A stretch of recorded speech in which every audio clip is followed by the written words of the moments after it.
Olá, mais uma vez nos reunimos e sempre, como fazemos, pedimos a Jesus, esse incansável Mestre que tem indicado os caminhos para que nós possamos prosseguir e, como sempre também temos dito, que os seus ensinamentos sempre sirvam para que nós nunca percamos a alegria de viver.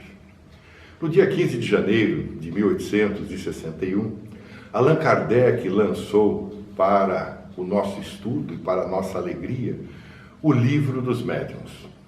Logo depois de ter lançado o Livro dos Espíritos, o grande sucesso que houve na ocasião, ele havia lançado um pequeno livreto que chamava-se, naquela época, Instruções Práticas, que levavam a pequenas reuniões do ponto de vista mediúnico. No entanto, as pessoas pediam, solicitavam que aquilo se avançasse. Então, dando esse prosseguimento, ele lança, na data que dissemos, o Livro dos Médiuns. E o Livro dos Médiuns nada mais é do que uma expansão da parte segunda do Livro dos Espíritos, que fala a respeito do mundo dos espíritos ou mundo espiritual. E ele começa essa obra exatamente com uma indagação: há espíritos? Porque, afinal de contas, se não houvesse espíritos, como é que nós teríamos toda a nossa doutrina dos espíritos? Então é um trabalho filosófico, essa primeira parte, dos mais extraordinários. A obra prossegue analisando uma série de fatores que levam a uma conjuntura mediúnica do ponto de vista mais apropriado para que pudesse então se estabelecer a comunicabilidade com os espíritos. Mas ele chega num capítulo muito especial, no capítulo 23, quando ele fala da obsessão. Quando ele inicia esse capítulo, ele já explana, nos explica que a obsessão, na verdade, é a ação pertinaz de um espírito imperfeito sobre um indivíduo. Essa é a proposta inicial. E veja que sempre é um espírito imperfeito que age sobre uma pessoa, fazendo com que haja, nesse momento desse intercâmbio, vamos dizer assim, uma série de consequências. E passa então a analisar a obsessão sobre três aspectos. E esses três aspectos, na verdade, eles são, cada um deles vai se somando ao anterior. Então ele começa falando a respeito da obsessão simples. A obsessão simples nada mais é do que a ação, como dissemos, pertinaz do espírito imperfeito sobre um indivíduo. Todavia, o indivíduo, nesse caso, não perde o seu discernimento. São momentos em que ele é levado a determinadas atitudes, mas mesmo assim não perde, como dissemos, o discernimento. Mas, no entanto, ela se prossegue nesse processo obsessivo, estabelecendo o princípio, então, da chamada fascinação, é o segundo estágio.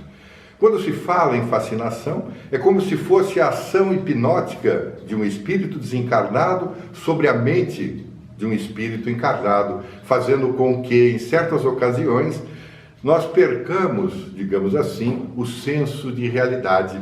São algumas ideias que são literalmente implantadas na nossa mente, e em função dessas ideias, nós acabamos momentaneamente perdendo o sentido da realidade. E o terceiro aspecto da obsessão é justamente a subjugação, que muitas vezes é confundida com a possessão, mas que não é dessa forma, porque o espírito desencarnado não toma o nosso corpo, não. Ele mantém aquele plugue de ligação, espírito a espírito, na verdade, perispírito a perispírito. E nesses casos, há uma perda total do discernimento, uma perda total da realidade, e passamos a fazer coisas que jamais imaginávamos que seríamos capazes de fazer. Mas, afinal de contas, por que é que nós começamos a conversar a respeito da obsessão? Hoje o nosso planeta, o nosso querido planeta que alberga a nossa reencarnação, padece, do ponto de vista estrutural, de três pandemias. A primeira pandemia, essa que nós estamos habituados ultimamente a ouvir todos os dias, quando fala da Covid-19. Essa é uma pandemia do ponto de vista somático, a qual todos nós estamos envolvidos de uma forma ou de outra. A segunda grande pandemia é aquela que tem sido alertada pelos espíritos desde há muito tempo, que fala a respeito exatamente das obsessões, que tomam hoje, do ponto de vista espiritual, um aspecto pandêmico também. E a obsessão não é algo em que nós estejamos desabituados. Ao contrário, se nós lermos, por exemplo, o Evangelho, nós vamos ver que Jesus, por diversas oportunidades, se deparou com processos obsessivos. Quando ele desceu, por exemplo, do Monte Tabor, havia um homem, um pai, que pediu a ele que libertasse o seu filho que chegava a babar sangue. Era um caso que hoje nós catalogaríamos como sendo de epilepsia. Então Jesus convoca o espírito para que ele abandonasse aquele jovem, no qual ele consegue absoluto sucesso. Em outra ocasião, quando ele se aproxima da cidade de Gerasa, ou alguns chamam de Gadara, havia no cemitério um homem esquálido, muito magro, e Jesus se aproxima dele, começa a conversar, e ele já ameaça Jesus dizendo assim: somos legião. Era uma série de espíritos que obsidiavam aquele homem, mas Jesus consegue fazer com que eles abandonassem aquele homem que já estava, como dissemos, cansado e esquálido. Essa situação é mais ou menos aquilo que Hermínio Miranda trata no livro Condomínio Espiritual, ou seja, diversos espíritos obsidiando uma determinada pessoa. Nessa obra de Hermínio Miranda, ele se lembra, por exemplo, de um filme hollywoodiano que fala sobre as 3 faces de Eva, onde a personagem principal, ela tinha 3 personalidades totalmente diferentes. Do ponto de vista espiritual, nós, os espíritas, hoje sabemos que tratava-se de um processo obsessivo, em que ela era obsidiada por outras entidades que eram, digamos assim, extracorpóreas. Logo depois surgiu o filme falando a respeito de Sylvie. Ela tinha 16 personalidades. Então veja que a obsessão é algo que vem, de certa forma, caminhando e torna-se então hoje uma pandemia. E a terceira pandemia que nós estamos expostos hoje é justamente a depressão. Em 2015, que é um dos últimos resultados catalogados pela Organização Mundial da Saúde, eles já naquela época asseveravam que havia 330 milhões de pessoas depressivas no nosso mundo. Hoje, imagina-se que esse número se aproxima muito dos 400 milhões de pessoas. Então nós podemos, sem margem de muito erro, de muito equívoco, dizer que trata-se também de uma estrutura pandêmica. Mas quando conversamos a respeito dessas duas últimas, da obsessão e da depressão, será que elas têm algo em comum? Na década de 1990, nós vamos encontrar um dos mais extraordinários estudiosos do espiritismo, em especial na modalidade que fala a respeito da mediunidade, Lamartine Palhano Júnior, que desencarnou, se não me falha a memória, no ano de 2000. Lamartine estudou profundamente os aspectos da mediunidade, escreveu diversas obras nesse sentido, mas uma delas particularmente nos chama a atenção, porque ele reuniu um grupo de médiuns e começou a realizar algumas reuniões mediúnicas que tinham um objetivo muito sutil. Elas deviam, através da reunião mediúnica, estabelecer a anamnese de determinadas pessoas que eram levadas aos centros espíritas em Vitória, no Espírito Santo, onde ele realizava o trabalho. Aqueles que eram levados ao atendimento fraterno e que tinham então a sua ficha levada a essas reuniões, e ali se fazia uma anamnese, uma análise a respeito do que é que poderia estar acontecendo a essas pessoas. O trabalho foi tão espetacular que algum tempo depois, psiquiatras e psicólogos na região, que conheciam aquele trabalho sério, começaram eles também a enviavam o nome de determinados pacientes, e nas reuniões mediúnicas, os médiuns, alguns através da psicografia e outros da psicofonia, realizavam essa análise a respeito comportamental daquele que era levado àquela mesa mediúnica. Os resultados, logicamente, como diz o Dr. Jorge Andréa, cada um dos médiuns transmitiu o seu estofo pessoal, mas a mensagem no conteúdo profundo, todas elas traziam, de fato, o que mais incomodava aquela pessoa, ou qual era a razão dela estar com aquele problema ou não.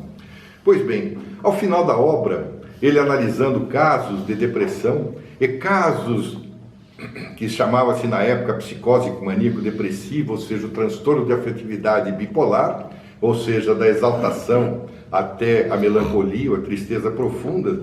Em 70% dos casos que foram analisados, que sofriam de depressão, havia a presença intrusa de um outro espírito, de um obsessor. E nos casos em que ele fala a respeito do transtorno da afetividade bipolar, em 100% dos casos havia a presença de um espírito obsessor. Essa obra extraordinária chamou-se Laudos Espíritas da Loucura. Vale a pena ser conhecida e vale a pena ser levada em conta. Mas será que existe alguma forma de nós conseguirmos ao menos combater a depressão? Com certeza nós podemos, com todas as nossas forças, buscarmos os caminhos para esse combate. O primeiro caminho é aquele que, quando estivermos vinculados a uma área da psicologia ou da psiquiatria, que estejamos sob um tratamento, seja ele alopático ou de outra forma qualquer, jamais abandonarmos esse tratamento. Porque o médico, o psiquiatra, o psicólogo, o terapeuta, ele tem habilidade suficiente para determinar aquilo que nós necessitamos, a medicamentosa de que nós necessitamos. Mas do ponto de vista espiritual, nós poderíamos buscar justamente no espiritismo aquilo que algum tempo atrás dissemos que onde contém a maior bula de um remédio extraordinário e que não seria, na verdade, uma terapia alternativa, porque muitas vezes as pessoas procuramos terapia alternativa. Quando falamos em alternativa, supõe-se que iremos abandonar a anterior, mas não. A proposta é de uma terapia complementar. E uma obra do Espiritismo, que é o Evangelho segundo o Espiritismo, é, do ponto de vista medicamentosa, um dos remédios mais extraordinários para nós adotarmos. Porque logo na primeira parte da introdução, Allan Kardec diz que o Evangelho de Jesus foi escrito sob 5 aspectos. Fala a respeito dos atos comuns da vida de Jesus, fala a respeito dos milagres, fala a respeito das palavras de Jesus que foram consideradas para formar os chamados dogmas da igreja, e fala a respeito das suas profecias. Mas a quinta parte é justamente o ensino moral. Se as 4 primeiras ficaram sujeitas a uma série de críticas e dificuldades de compreensão, o ensinamento moral é, digamos assim, da opinião absoluta de todos desse conteúdo real. E Allan Kardec, ao desenvolver essa obra do Evangelho segundo o Espiritismo, que é uma continuação, uma ampliação da parte terceira do livro dos Espíritos, que fala das leis morais, ele estabelece justamente os capítulos que falam dos ensinamentos morais de Jesus. Dentre os capítulos que consideramos os mais aptos ao caso das nossas depressões acompanhadas de obsessão, nós vamos encontrar o capítulo 11 e o capítulo 19, porque no capítulo 11, Allan Kardec fala exatamente a respeito de amar ao próximo como a si mesmo. Mas veja, como a si mesmo, amar ao próximo. Joana de Andes, já comentamos isso lá atrás, na obra sua de Jesus e o Evangelho à luz da psicologia profunda, ela nos fala que trata-se de uma proposta àqueles que já estamos mais amadurecidos do ponto de vista espiritual, porque ela diz que é necessário que nós amemos a nós mesmos e, como consequência, vamos amar ao nosso próximo. É o que dissemos naquela ocasião. Mas, de fato, para que nós amemos a nós mesmos, temos que estabelecer inicialmente o princípio da compaixão. Porque a compaixão para com nós mesmos é estar apaixonado por si mesmo, no bom sentido. Nunca no sentido ególatra, egoísta, não. É estabelecer para nós as melhores premissas que a vida possa nos conceder. Estar apaixonado por si mesmo, porque quando nós nos apaixonamos por nós mesmos e percebemos as nossas próprias dificuldades, nós conseguimos partir para a segunda etapa, que é a etapa da caridade, que é amar ao próximo, porque detectamos nele as mesmas dificuldades que nós temos com nós mesmos. Então a caridade, e como consequência natural da compaixão e da caridade, vai surgir a famosa alegria.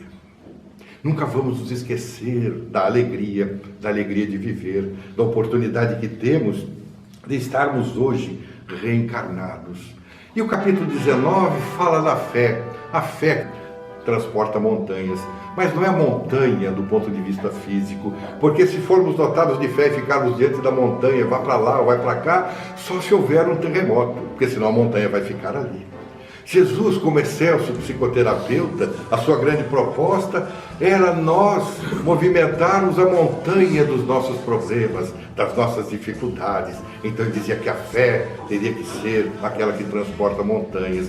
Então a fé racional, ou a fé vinculada à razão, é aquela que nos permite entender que as leis naturais são perfeitas, porque foram elaboradas pela inteligência suprema do universo.